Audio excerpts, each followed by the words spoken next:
Hi viewers, welcome to our channel. இன்றைக்கி நம்ம சேனலில் ஒன் பாட் ரெசிபி தாங்க பார்க்க போகிறோம். பேச்சுலர்ஸ் சேவ் பண்ணி வச்சுக்கோங்க, இது உங்களுக்கான வீடியோ தான். காயெல்லாம் போட்டு ரொம்ப ஹெல்த்தியாக சுலபமாக செய்யக்கூடிய ரெசிபி தான் இது. மசாலா வெஜிடபிள் பாத்துங்க, இதான் பார்க்க போகிறோம் இன்றைக்கி. வாங்க இந்த மசாலா வெஜிடபிள் பாத் எப்படி பண்ணுறதுன்னு பார்க்கலாம். குக்கரில் 1 டேபிள் ஸ்பூன் அளவுக்கு எண்ணெய் சேர்த்துக்கலாம். இது கூடவே 1 டேபிள் ஸ்பூன் அளவுக்கு நெய் சேர்த்துக்கிறேன். நெய் நல்லா உருகி வரட்டும்.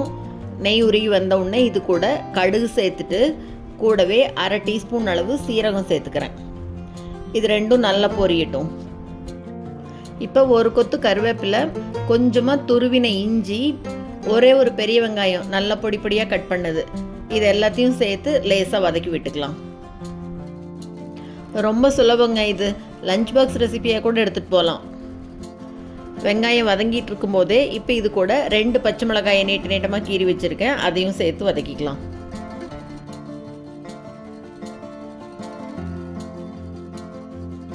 வெங்காயம் பாதி அளவு வதங்கினோன்னா இப்போ இது கூட 2 தக்காளியை இந்த மாதிரி கட் பண்ணி சேர்த்து அதையும் நல்லா வதக்கிக்கலாம். வெங்காயம், தக்காளி, பச்சை மிளகாய் எல்லாம் கொஞ்சம் நல்லா வதங்கினோன்னு இது கூட காய் சேர்த்துக்கலாம். இப்போ நான் இன்றைக்கி கேரட் கொஞ்சமாக சேர்த்துட்டு இது கூடவே கொஞ்சமாக பீன்ஸ் சேர்த்துக்கிறேன். காய் நம்மளோட சாய்ஸ் தான். இது கூட பட்டாணி எல்லாம் சேர்த்துக்கிறதுனாலும் கூட சேர்த்துக்கலாம். காயோடு சேர்த்து நல்லா ஒரு தடவை வதக்கி விட்டு இப்போ இது கூட கொஞ்சமாக 1/4 டீஸ்பூன் அளவு மஞ்சள் தூள் சேர்த்துக்கலாம். இது கூடவே மிளகாய் தூள், மல்லித்தூள், கரம் மசாலா இந்த 3ஐயும் சேர்த்துட்டு இந்த சாதத்துக்கு தேவையான அளவு உப்பு சேர்த்து நல்லா கலந்து விட்டுக்கலாம். உப்பு சேர்த்து வதக்கும் போது சீக்கிரமாக வதங்கிடும், அதனால் இப்போவே உப்பு சேர்த்துக்கிறேன்.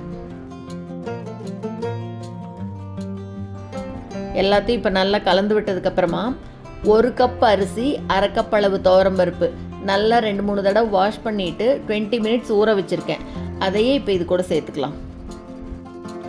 1 கப் அரிசிக்கு 1/2 கப் அளவு துவரம்பருப்பு சேர்த்துருக்கேன். பருப்பு கொஞ்சம் கூட சேர்த்து போடும்போது நல்லாயிருக்கும். இப்போ அரிசி பருப்பு சேர்த்துட்டு எல்லாத்தையும் நல்லா ஒரு தடவை மறுபடியும் கலந்து விட்டுறலாம்.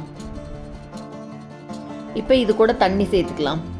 1/2 கப் அளவு அரிசி பருப்பு ரெண்டும் சேர்த்து இருக்குது, அதுக்கு நான் 4 கப் அளவு தண்ணி விட்டுக்கிறேன். தண்ணி சேர்த்து ஒரு தடவை எல்லாத்தையும் நல்லா கலந்து விட்டுட்டு அடுப்பை கொஞ்சம் மீடியம் ஃப்ளேம்லேயே வச்சு 4லேருந்து 5 விசில் வர்ற வரைக்கும் விட்டுறலாம். ரொம்ப சுலபம் பாருங்கள் இந்த சாதம். நம்மக்கிட்ட என்ன காய் இருக்கோ அதை போட்டு டக்குன்னு செஞ்சிடலாம். 5 விசில் வந்ததுக்கப்புறமா குக்கர் நல்லா ஆறுனப்புறம் இப்போ அப்படி மெதுவாக திறந்து பார்க்கலாம். நல்லா சூப்பராக வெந்து வந்திருக்குங்க. இப்போ இது மேலே அப்படி பொடிப்பொடியாக கட் பண்ண கொத்தமல்லி தலையை தூவி விட்டுட்டு இது கூடவே மேலே அப்படி சூடாக இருக்கும்போதே 1 ஸ்பூன் நெய் சேர்த்து கலந்து விட்டுக்கலாம். அவ்வளோதாங்க, வெஜிடபிள் மசாலா பாத் சூப்பராக ரெடி ஆயிடுச்சு. சூடாக இந்த சாதத்தோட அப்படி வடாம் வச்சு சாப்பிட்டா அவ்வளோ அருமையாக இருக்கும். சூப்பரான இந்த வீடியோ உங்களுக்கு பிடிச்சிருந்ததுன்னா லைக் பண்ணுங்கள், ஷேர் பண்ணுங்கள், கமெண்ட் பண்ணுங்கள். மறக்காமல் நம்ம சேனலை சப்ஸ்கிரைப் பண்ணுங்கள். கூடவே பக்கத்தில் இருக்கிற பெல் பட்டனையும் தட்டி விடுங்க. ஸோ நான் போடுற வீடியோ எதுவுமே மிஸ் பண்ணாமல் பார்க்கலாம். தேங்க்ஸ் ஃபார் வாட்சிங்.